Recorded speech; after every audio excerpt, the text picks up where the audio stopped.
నానికి కేశినేని చిన్ని పోటీ అనుకుంటున్నారు.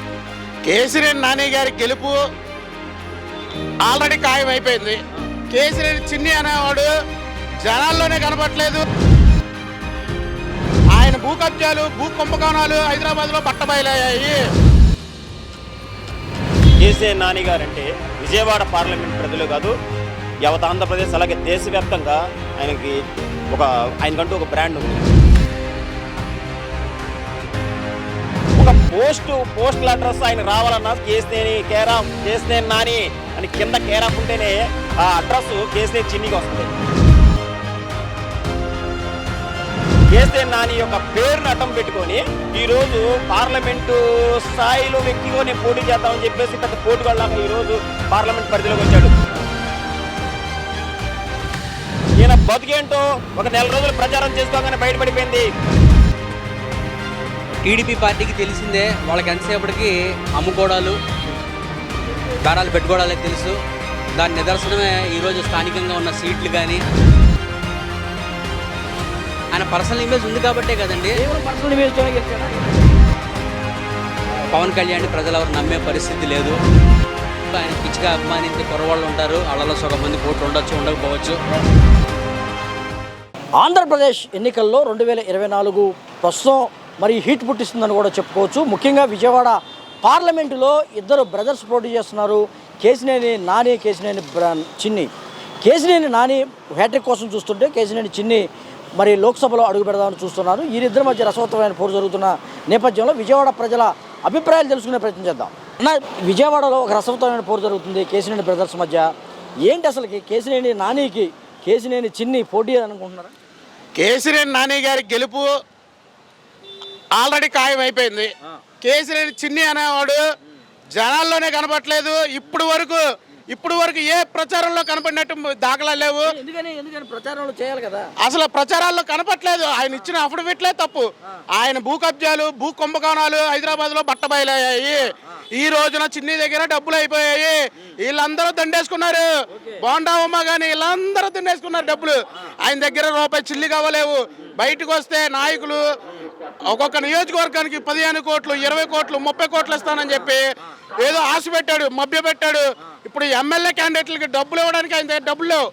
అందుకని చెప్పి రోడ్డు మీద తిరగడానికి కూడా భయపడే పరిస్థితుల్లో చిన్ని ఉన్నాడు ఈ రోజున. ఓకే, నేను గెలుస్తాను, తొందరలో నేను లోక్సభ నుంచి లోక్సభలో అడుగు పెడతానని కూడా కేశినేని చిన్ని శబ్దం కూడా చేశాడు. ప్రచారాల్లో తిరగకుండా ఎలా గెలుస్తారండి? జనాల మందలు పొందాలి కదా. జనాల మండలు పొందకుండా ఈయనలాగా ఎంపీ అయిపోతాడు. కేశినేని నాని గారు ప్రతి నియోజకవర్గంలో గడపకి తిరుగుతున్నారు. ఖాళీ కూడా ఉండకుండా తిరుగుతున్నాడు ఆయన. మేము చూస్తున్నాం. అంత వయసులో కూడా ఆయన అంత కష్టపడి తిరుగుతున్నాడు. ఈ రోజున కేశినేని నాని గారి విజయం భారీ మెజారిటీతో విజయవాడ ప్రజలు ఆయన్ని పార్లమెంట్లో కూర్చోబెడతారని ఈ కంఠాబద్ధంగా చెప్తున్నారు. మీరు అన్నారు ఇందాక హైదరాబాద్లో భూ కబ్జాలు ఇవన్నీ భాగవతం బయటపడినాయి అన్నారు. ఏంటి అది, ఏ విధంగా ఉన్నాయి?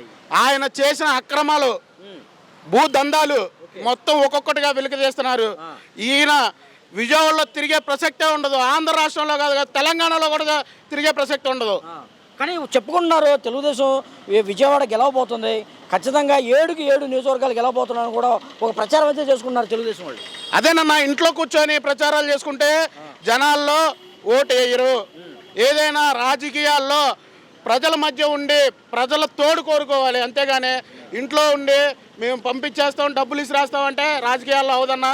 ఇది జనాలు ఓటు వేయాలంటే ప్రజల మధ్యలో ఉండాలి. ప్రజల సమస్యలు తెలుసుకోవాలి. ఆ సమస్యలను ఎలా పరిష్కరిస్తారో కూడా చెప్పాలి. అప్పుడే జనాలు ఓటేస్తారని మేము అనుకుంటున్నాం. కేశినేని నాని గారు హ్యాట్రిక్ సాధించబోతున్నారు. 2 సార్లు విజయం సాధించారు, 3వ సారి హ్యాట్రిక్ కోసం ట్రై చేస్తున్నారు. ఇది సాధ్యం అవుతుంది అనుకుంటున్నారు? కేశినేని నాని గారు అనే అతను కృష్ణా జిల్లా ప్రజలందరికీ, ఎన్టీఆర్ జిల్లా ప్రజలందరికీ సుపరిచితుడు అండి. 2 సార్లు ఎంపీగా చేశాడు. డైరెక్ట్ ఫేస్ టు ఫేస్ ఒక్కొక్కడికి each and every person direct face to face ఆయన కలిసే అవకాశం వాళ్ళకి తెలుసు. జనాలు కోరుకునేది ఒకటి, నా సొంతాన్ని గెలిపించుకోవాలని ఎవరైనా ఆశిస్తారు. ఇప్పుడు మాలాంటి వాళ్ళ దగ్గరికి వెళ్తే పని జరుగుతుందిరా బాబు అనుకుంటేనే ఓటేస్తారు, లేకపోతే వేయరన్న. జనాలు కూడా అందరూ ప్రజలకు కూడా తెలుసు అన్న, ఏది ఎవరికి వేస్తే మంచిది, ఎవరికి వేస్తే మనకు పని అవుతుంది అనేది కూడా తెలుసు. విజయం సాధించబోతున్నారు కేశినేని నాని హ్యాట్రిక్ దిశగా 3వ సారి విజయం సాధిస్తాడు. ఆంధ్రప్రదేశ్ ఎన్నికల్లో హైటెన్షన్ పుట్టిస్తున్నటువంటి నియోజకవర్గాల్లో లోక్సభకు సంబంధించి విజయవాడ అని కూడా చెప్పుకోవచ్చు. ఇక్కడ ఇద్దరి మధ్య ఏది బ్రదర్స్ మధ్య కేసీఆర్ బ్రదర్స్ మధ్య పోటీ నెలకొంది. ఏంటి అసలు ప్రతి విమర్శలు ఒక బ్రదర్స్ మధ్య ఇలా జరుగుతున్న నేపథ్యంలో ఏది నిజమంటారు? కేసీఆర్ నాని గారు అంటే విజయవాడ పార్లమెంట్ ప్రజలు కాదు, యావత్ ఆంధ్రప్రదేశ్ అలాగే దేశవ్యాప్తంగా ఆయనకంటూ ఒక బ్రాండ్ ఉంది. ఒక పార్లమెంట్ సభ్యుడు, టాటా గారితో చాలా అనుభవ సంబంధం ఉన్న వ్యక్తి, విజయవాడ పార్లమెంట్ పరిధిలో చాలా మందికి మేలు చేసిన వ్యక్తి అని ఆల్రెడీ 2 సార్లు ఎంపీగా నిరూపించుకున్న వ్యక్తి కేసీఆర్ నాని గారు. కేసీఆర్ చిన్ని గారికి కేర్ ఆఫ్ ఏంటి చెప్పండి, నేను మిమ్మల్ని అడుగుతున్నాను. కేసీఆర్ చిన్ని గారికి చిన్ని గారి సార్ ఆయన ఒక వ్యక్తి ఉన్నతమైన స్థానానికి వెళ్ళాలి అనుకుంటే అవినీతికి పాల్పడటము, లేకపోతే అక్రమాలకు పాల్పడటము, ఇలాంటి పనులు దౌర్భాగ్యమైన పనులు చేస్తే ఉన్నతమైన స్థానానికి వెళ్ళడం ఏదో చాలా ఉన్నాయండి. అసలు ఆయన కేర్ ఆఫ్ ఏంటి చెప్పండి? కేసీఆర్ చిన్ని గారి కేర్ ఆఫ్ ఏంటి చెప్పండి? ఒక పోస్టల్ అడ్రస్ ఆయన రావాలన్నా కేసీఆర్ నాని అని కింద కేర్ ఆఫ్ ఉంటేనే ఆ అడ్రస్ కేసీఆర్ చిన్నికి వస్తుంది. అలాంటి కేర్ ఆఫ్ కేసీఆర్ చిన్ని గారు ఏంటి కేసీఆర్ నాని యొక్క పేరును అడ్డం పెట్టుకొని ఈరోజు పార్లమెంటు స్థాయిలో వ్యక్తిగా నేను పోటీ చేద్దామని చెప్పేసి పెద్ద పోటుగాళ్ళలాగా ఈరోజు పార్లమెంట్ పరిధిలోకి వచ్చాడు. ఈరోజు ఎంత దౌర్భాగ్యమైన స్థితి అంటే పాపాల పుట్ట పగిలిపోయింది. ఆయన పాపాల పుట్ట పగిలిపోయింది అనమాట. హైదరాబాద్లో బయటపడే అత్యంత కుంభకోణం ఏదైతే ఉందో అది బయటపడిపోయింది. ఏదైతే ఈ కుంభకోణం బయటపడదో, నేను పెద్ద సత్యహరిశ్చంద్ర యొక్క స్వయాన నా సొంత స్నేహితుడు అనే ఉద్దేశంతో ఇతను పార్లమెంట్కి పోటీ చేశాడు. ప్రజలను మభ్యపెట్టాడు. 4 తోపుడు బళ్ళు పెట్టే 4గురికి కిచిడీలు పంచినంత మాత్రాన వీడు పెద్ద దానకరుడు అయిపోతాడు అని చెప్పేసి ఫీల్ అయిపోతున్నాడు కేసీఆర్ చిన్నిగాడు. నేను ఒకటే చెప్తున్నాను, దయచేసి ఇప్పటికైనా అర్థం చేసుకోండి. విజయవాడ పార్లమెంట్ ప్రజల్లో ఉన్న ప్రతి ఒక్క ఓటర్ మహాశయుడికి ఈ సందర్భంగా మీ ద్వారా వాళ్ళకి తెలియజేస్తున్నాను, ఈ కేసుని చిన్ని అనే అతను మభ్యపెట్టి 4గురికి కిచిడి బొట్లాలు పంచి పెద్ద దానకనుడు అని చెప్పేసి వీళ్ళు మొత్తం ప్రచారం చేసుకున్నాడు. ఈయన బతికేంటో ఒక 4 రోజులు ప్రచారం చేసుకోగానే బయటపడిపోయింది. హైదరాబాద్లో ఎంత భారీ కుంభకోణం బయటపడిపోయింది. ఒక్కొక్క ఎమ్మెల్యే అభ్యర్థికి 15 కోట్లు ఇస్తాను, 20 కోట్లు ఇస్తాను అని చెప్పి ఆఫర్ చేశాడు. ఇది నమ్మిక తంగిరాజు సౌమ్య దగ్గర నుంచి తిరువూరు దగ్గర నుంచి మీకు జగ్గపేట ప్రతిదీ మైలవరం కాన్స్టిట్యున్సీ ఒక్కడ తప్పనిచ్చి, ఎందుకంటే మైలవరం కాన్స్టిట్యున్సీ వసంత కృష్ణ ప్రసాద్ ఆల్రెడీ దండుకున్నాడు కాబట్టి ఆయనకి ఏం ఇవ్వాల్సిన పని లేదు. అదొకటి తప్ప. ఇక్కడ సుజనా చౌదరి అనే ఒక బోగర్ వచ్చాడు, ఒక బ్యాంకులు కన్నవేసేవాడు వచ్చాడు. వీడికి చిన్ని గారి దగ్గర నుంచి డబ్బులు తీసుకోవాల్సిన అవసరం లేదు. కాబట్టి మైలవరం కాన్స్టిట్యున్సీ, ఇక్కడ విజయవాడ పశ్చిమ నియోజకవర్గం కాన్స్టిట్యున్సీ 2 కాన్స్టిట్యున్సీ తప్ప బోండా ఉమామహేశ్వరరావు, గద్దె రామ్మోహన్ రావు, తిరువూరు, జగ్గపేట, నందిగామ ఈ మొత్తం నియోజకవర్గాలకు ఒక్కొక్క ఎమ్మెల్యే అభ్యర్థికి 15 కోట్ల నుంచి 20 కోట్ల రూపాయలు నేను ఇస్తాను, నా డబ్బులు ఇస్తాను. ఎన్నికల కోసం, ఎన్నికలు ఖర్చు పెట్టడం కోసం, ఓటర్లు పంచడం కోసం, వాళ్ళ క్యాడర్నే ఇవ్వడం కోసం, వాళ్ళ క్యాడర్కి ఇవ్వడం కోసం నేను ఇస్తాను. నా పార్లమెంట్ పరిధిలో నా వంతుగా నేను 15 కోట్ల నుంచి 20 కోట్ల రూపాయలు ఇస్తాను, నువ్వు అందరికి పనిచేసేయని చెప్పేసి కేసీఆర్ చిన్ని వాళ్ళకి ఆఫర్ చేశాడు. ఈ తీరా ఎన్నికలు దగ్గర పడుతున్న కదా డబ్బులు ఎవరా అంటే ఏమి లేవు. మొత్తం పాపాల పుట్ట పగిలిపోయింది. ఒక్కొక్కరు బతుకు మొత్తం బజారుకు పడిపోయింది. ఇక ప్రజలు ఇప్పుడైనా సరే తెలుసుకోవాలి, ఎవరంటే వీళ్ళు కపట తల్లి ప్రేమ చూపిస్తున్న ఎలాంటి వాళ్ళకు ప్రకృతి చూపించింది. మీరు అంటున్నారు వాళ్ళు గెలుస్తాము, ఈసారి ఖచ్చితంగా చిన్ని లోక్సభలో అడుగు పెట్టబోతున్నారని కూడా పెద్ద ఎత్తున ప్రచారం చేసుకుంటారు. ఏం చేసావు నువ్వు? ఏం ఒలగబెట్టావు? నీకు విజయవాడ పార్లమెంటు ఓటర్లు నీకు ఓటేయాలి. నలుగురికి సిడీ పట్లాలు పంచి 4 పప్పు బెల్లాలు పంచేస్తే నీకు ప్రజలు ఓట్లు వేస్తారా? చెప్పండి. అంటే ఆ లెక్కన కేసీఆర్ నాని గారికి ఇంకెంత భారీ మెజార్టీ రావాలి? కనకదుర్గమ్మ ఫ్లైఓవర్ అయితేనేమి, లేకపోతే బెంజ్ సర్కిల్ దగ్గర ఫ్లైఓవర్ అయితేనేమి, ప్రతి ఒక్క పల్లెటూరులో వాటర్ ట్యాంక్ కట్టడం, ఇలా చాలా చెప్పుకుంటూ పోతే చాలా ఉన్నాయి. సమయం లేదు, చాలా ఉన్నాయి. కేసీఆర్ నాని గారు చేసిన అభివృద్ధి ఫలాలు చాలా ఉన్నాయన్నమాట. కొన్ని 100 కోట్ల రూపాయలు పార్లమెంట్ పరిధిలో ఆయన కేంద్రం నుంచి ఫైట్ చేసి మరి చంద్రబాబు నాయుడు దగ్గర ఆయన విభేదం తెచ్చుకుంది కూడా ఇదే. అరే బాబు, నేను ఎంపీగా గెలిచాను, నేను ప్రజలకు ఏదో ఒక మేలు చేయాలి, తద్వారా మళ్ళీ మనం ఎన్నికలకు వెళ్తాము, అప్పుడే మనకు ఓట్లు వేస్తారు. వాళ్ళకి ఎంతమంది అప్పుడు అధికారంలో ఉన్నప్పుడు 2014 నుంచి 2019 అధికారంలో ఉన్నప్పుడు ఎంతమంది డబ్బులు ఇవ్వండిరా బాబు ఎంతగాడికి పందికొక్కుల్లాగా తినటమేలే కానీ కేసీఆర్ నాని గారికి ఏ రోజు కూడా పార్లమెంట్లో 1 రూపాయి ఇవ్వాలి. సొంత నిధులే. ఏమంటే కేసీఆర్ నాని గారు ఈ రోజు బయటికి రావడం ప్రధాన కారణం ఏంటో తెలుసా? బొద్దా ఎంకన్నా, నాగుల మీర, బోండా ఉమామహేశ్వరరావు ఈ పందుల్లో ఎలుకల్లాగా మొత్తం ఆశాంతం నాగేశారు. ఇప్పుడు కేసీఆర్ చిన్ని గారు వంతైంది. ఇప్పుడు అలాగే ఇలా నమ్ముకొని గోదావరి దున్నపోతు నమ్ముకొని గోదావరి ఈదినట్టు వీళ్ళని నమ్ముకొని విజయ పార్లమెంట్ పరిధిలో పోటీ చేయడానికి వచ్చాడు, నట్టేట మునిగిపోయాడు. ఇప్పుడు ఏంటి మరి పార్టీ ఇద్దరు బ్రదర్స్లో ఎవరికి విజయం వరిస్తున్నారు? మీకు ఇంతసేపు మాట్లాడిన తర్వాత ఇంకా మళ్ళీ ఇక్కడికి వచ్చి నన్ను అడగకూడదు. మొత్తం ఆల్రెడీ విజయం ఖరారైపోయింది. కేసీఆర్ నాని గారు భారీ మెజారిటీ 1,00,000 ఓట్ల భారీ మెజారిటీతో గెలుపొందబోతున్నారు. ఎన్టీఆర్ జిల్లాలో 7 నియోజకవర్గాలు వైఎస్ఆర్ కాంగ్రెస్ పార్టీ అభ్యర్థులు విజయకేతనం ఎగరబోతుంది. అలాగే చంద్రబాబు నాయుడు అండ్ టీము, ఈ కూటమి సభ్యులు ఎవరైతే ఉన్నారో వాళ్ళు ఈ ల్యాండ్ టైటిల్ మీద అనవసర రాద్ధాంతం చేసి ల్యాండ్ టైటిల్ మీద కూడా పెద్ద ఎత్తున వీళ్ళు అభాస్పాలయ్యారు. ఎందుకంటే నీతి ఆయోగ్ అని చెప్పేసి ఒక సంస్థ ఉంది. ఇప్పుడు మొత్తానికి విజయం అనేది ముంగిట్లో ఉందంటారు నానికి?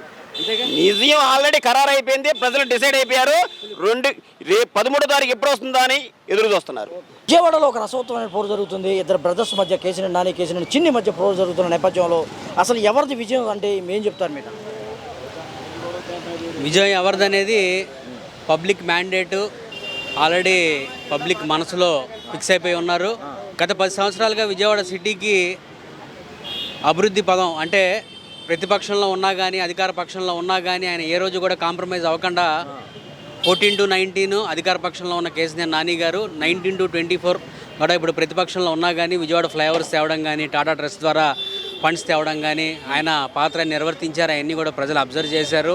కాబట్టి నాని గారికే సపోర్ట్ చేస్తారని ప్రజలు నేను మీరు బాగా మాట్లాడారు నాని గారి గురించి. కానీ టీడీపీ సీట్ నిరాకరించింది, ఇది ఎలా చూస్తారు? టీడీపీ పార్టీకి తెలిసిందే, వాళ్ళకి ఎంతసేపటికి అమ్ముకోవడాలు, బేరాలు పెట్టుకోవడాలే తెలుసు. దాని నిదర్శనమే ఈరోజు స్థానికంగా ఉన్న సీట్లు. కానీ ఇప్పుడు ఏ రిమార్కు లేని నాని గారిని పార్టీలోంచి మీరు రావద్దు క్యాంపెయిన్కి అని చెప్పాల్సిన అవసరం టీడీపీకి ఎందుకు వచ్చిందండి? ఆయన చందాలు ఇవ్వలేడు కాబట్టి, చందాలదారులు తీసుకురాలేడు కాబట్టి. అంటే చందాలు ఎవరు ఇస్తారని మరి సీట్ ఇచ్చారంటారు?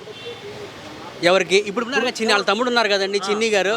ఆయనకి 10 సంవత్సరాల నుంచి ప్రజల అన్నయ్య రాజకీయాల్లో ఉండి ప్రజలు సేవ చేసినప్పుడు ఎప్పుడు కూడా ఆయన బయటికి రాలా.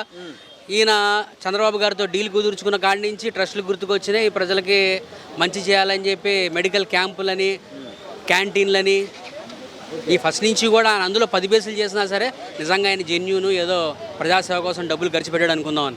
కరెక్ట్గా ఎలక్షన్కి అయినా దిగుదాం అనుకున్న ఒక 6 నెలల ముందు నుంచే క్యాంటీన్లు కానీ, మెడికల్ క్యాంపులు కానీ, ఆ ఓల్డ్ ట్రెండ్ రాజకీయాలు ఇప్పుడు కాదు. ప్రజలు చాలా విఘ్నులు.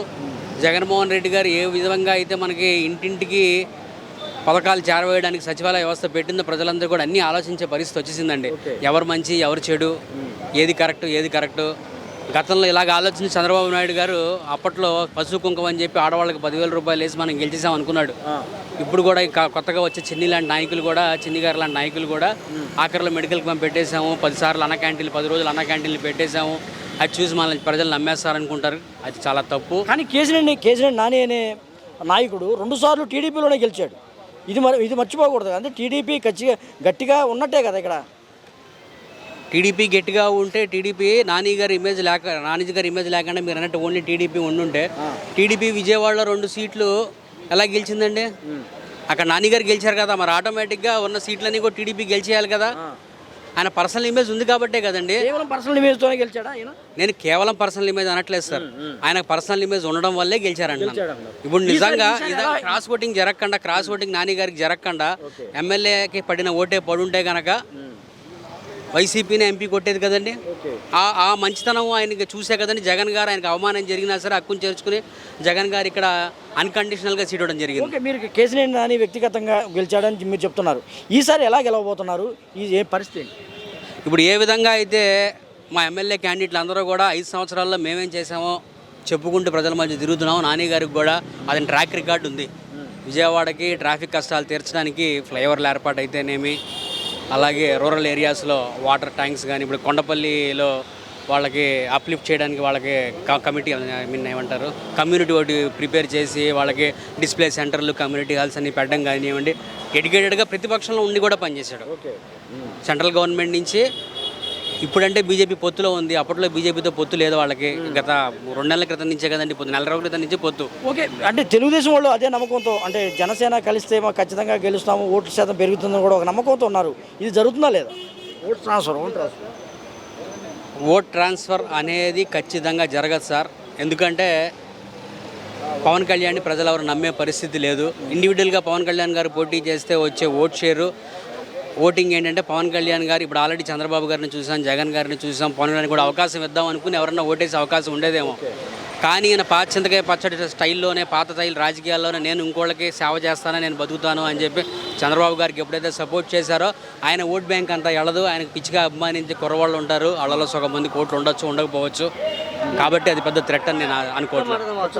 ఖచ్చితంగా నాని గెలుస్తారని అంటారు. ఖచ్చితంగా కేసీఆర్ నాని గారు మంచి మెజారిటీతో ఇక్కడ గెలుస్తారని మేము ఎక్స్పెక్ట్ చేస్తాం. విజయవాడ ఉత్కంఠ పోరుకు తెరలేచింది. కేసినేని నాని మధ్య, కేసినేని బ్రదర్స్ మధ్య పోరు జరుగుతుంది. విమర్శించుకున్నారు, నువ్వు భూ కబ్జాదారుడు అంటే నువ్వు కబ్జాదారుడు అని ఇద్దరి మధ్య విమర్శించుకున్న పరిస్థితి. ఏది మామూలుగా ప్రెస్ మీట్లు పెట్టి విమర్శించుకుంటున్నారు ఇద్దరు. ఏంటి పరిస్థితి, నిజం ఎంత? వాళ్ళ అన్నదమ్ముల మధ్య ఏముందో ఏం జరిగిందో మనకు తెలియదు. కానీ 2 సార్లు కేసీఆర్ నాని గారు 2 సార్లు వరుసగా గెలిచారంటే ప్రజలు అన్నదండలు ఉండబట్టే గెలిచాడు, ప్రజలకు మంచి చేయబట్టే గెలిచాడు. కింద మైలవరం కానీ, విసన్నపేట కానీ, నూజివీడు కానీ అవి మొత్తం మంచి శరీష్మం ఉంది కాబట్టి ఆయన గెలిచాడు. ఆయన సొంత కేటర్ ఉంది కాబట్టి గెలిచాడు. అన్నదమ్ముల మధ్య వారు ఎలా జరిగిందో, అసలు వాళ్ళిద్దరూ ఎందుకు విడిపోయారో మనం అంత లోతుగా ఆలోచించాలి. అంటే పార్టీలు ఒకే పార్టీలో నుంచి వచ్చిన ఇద్దరు వ్యక్తులు ఇరు పార్టీలుగా మారిపోయారు. వైసీపీకి లాస్ట్ మినిట్లో వైసీపీకి నాని వచ్చారు. అంటే ఎంపీ గారికి బాబు ఈసారి ఎలక్షన్కి నువ్వు గట్టిగా డబ్బు పెడితేనే నీకు ఎంపీ సీట్ అన్నారు. ఆయన అంత డబ్బు పెట్టే స్థామత నా దగ్గర లేదండి అనేసరికి సరే అయితే నువ్వు తప్పుకో, మీ తమ్ముడికి సీట్ ఇస్తాము అని చిన్ని దగ్గర డబ్బులు ఉన్నాయి, ఫుల్గా ఉన్నాయండి, ఫుల్గా ఉన్నాయి. ఆయన దగ్గర డబ్బు ఉంది కాబట్టి సీట్ ఇచ్చాడు చంద్రబాబు నాయుడు, లేకపోతే అంత తొందరగా ఇవ్వడుగా. కానీ చాలామంది అంటున్నారు కనిపించకపోయాడు, లేదు అసలు నా చిన్ని ఎక్కడ ఉన్నాడో తెలియట్లేదు అని కూడా చెప్తున్నారు. మొత్తానికి ఏదో ఒక విధమైన విమర్శ అయితే వస్తుంది. చిన్ని కనపడకపోవడం అంటే నాకు అర్థం కాల. ప్రచారంలో లేడు. ప్రచారం లేకుండా ఎక్కడికి వెళ్ళాడండి? ప్రచారం తిరుగుతున్నాడు కానీ కింద సెంటర్లో విసన్నపేట. ఎక్కడ చూశారు మీరు లాస్ట్ మినిట్? విసన్నపేట, మైలవరం, తిరువూరు కన్సెన్సీలు రోజుల్లో ఎక్కడ కనపడలేదు. ఈ 5-6 రోజుల్లో అంటే నేను చూడలేదండి. ఎందుకంటే నేను మా ప్రచారంలో తిరుగుతా, కొద్ది అటు ఇటు తిరుగుతా, నేను చూడలేదు. రాత్రి అయితే ఇక్కడ ఈ టీడీపీ ప్రచారం జరిగిందండి పశ్చిమ నియోజకవర్గంలో. దాంట్లో కూడా సుజనాథ్ తప్ప అతను కనిపించలే, మాకు కూడా కనిపించలే. ఎందుకంటారు అంటే ఈ టైంలో పీక్ టైంలో ఆయన కనిపించుకోకపోవడం కారణం ఏంటి? అసలు దానికన్నా వెనకున్న వ్యూహాలు ఏంటి? ఆయనకి చంద్రబాబుకి లావాదేవీలు తెలియమో దానివల్ల వెనక్కి వెళ్ళి ఉంటారు, మనకు తెలియదుగా, అంతే.